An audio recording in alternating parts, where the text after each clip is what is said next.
여러분 안녕하십니까? 4월 23일 수요일 KTV 뉴스 시작합니다.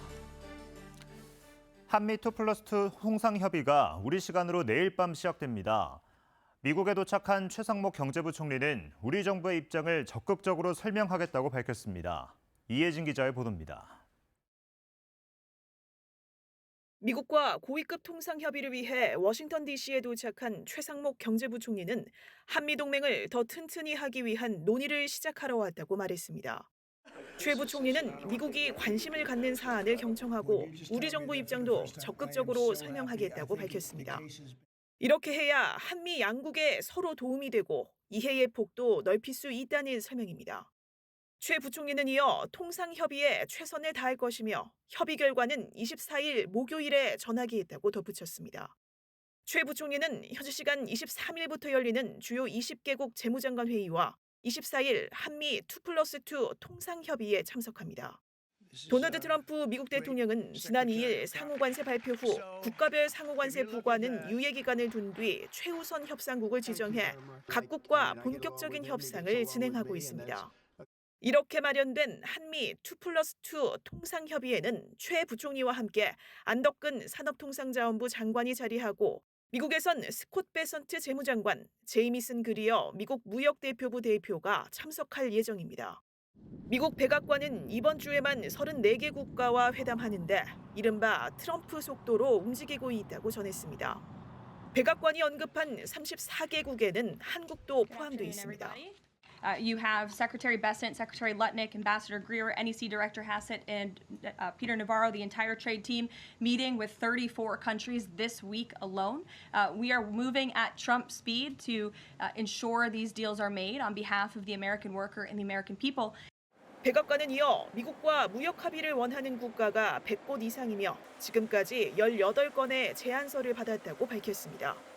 상호관세 90일 유예가 연장될 가능성에 대해선 마감 시한이 다가오는 7월에 답할 수 있을 거라며 아직 시간이 많이 남았고 최대한 빠른 속도로 거래를 성사시키기 위해 노력하고 있다고 전했습니다.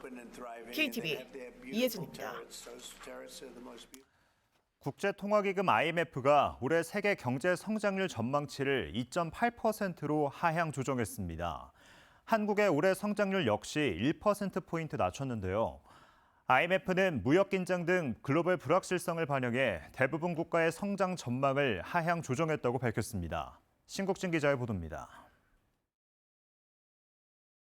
국제통화기금 IMF가 현지 시각 22일 4월 세계 경제 전망 발표에서 올해 세계 경제 성장률을 2.8%로 예상했습니다. 지난 1월 3.3%보다 0.5%포인트 하향 조정한 수치입니다.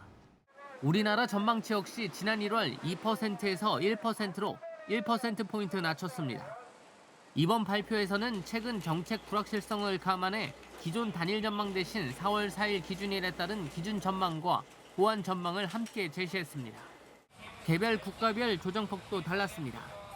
미국은 정책 불확실성과 무역 긴장 등을 이유로 0.9%포인트 내린 1.8%로 예상했습니다. 영국과 프랑스가 각각 0.5%포인트, 0.2%포인트 하향되는 등 유럽 대부분 국가의 경제 전망이 하향 조정됐습니다. 일본도 1월 1.1%에서 0.5%포인트 내린 0.6%를 기록했고 중국은 예상보다 견조한 재정 확대에도 불구하고 4.6%에서 4%로 낮춰 전망했습니다. IMF는 무역 긴장 등 글로벌 불확실성을 반영해 대부분 국가 성장 전망을 하향 조정했다고 밝혔습니다. 특히 정책 불확실성 확대로 소비와 투자가 위축됐고 고금리와 높은 부채 수준이 원인이라고 설명했습니다. 금융과 외환 시장의 높은 변동성도 위험 요인으로 제시됐습니다. IMF는 다만 미국의 관세 조치 인하와 상호 협상이 진전될 경우 상방 요인으로 작용할 수 있다고 평가했습니다. 한편 IMF는 내년도 세계 경제 성장률 전망은 3%로 내다봤습니다. 우리나라 성장률도 1.4%로 하향 조정했고 미국과 유로존 역시 각각 0.4%포인트와 0.2%포인트 하향 조정했습니다. KTV 신국진입니다. 소비자 경제 심리가 소폭 개선됐습니다.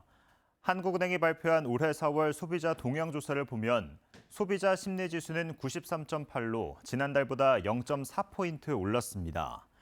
한 해는 정치적 불확실성 완화와 향후 경기 부양 정책 기대가 맞물리며 소비자 심리 지수가 소폭 상승했다고 설명했습니다.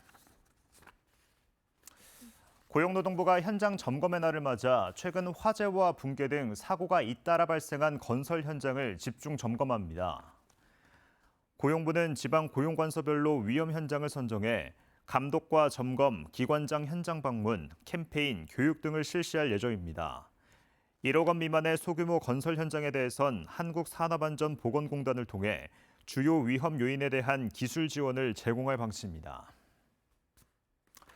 KTV 뉴스를 마칩니다. 저희는 내일도 국정 소식을 한 걸음 더 빠르게 전해드리겠습니다. 함께해 주신 여러분 고맙습니다.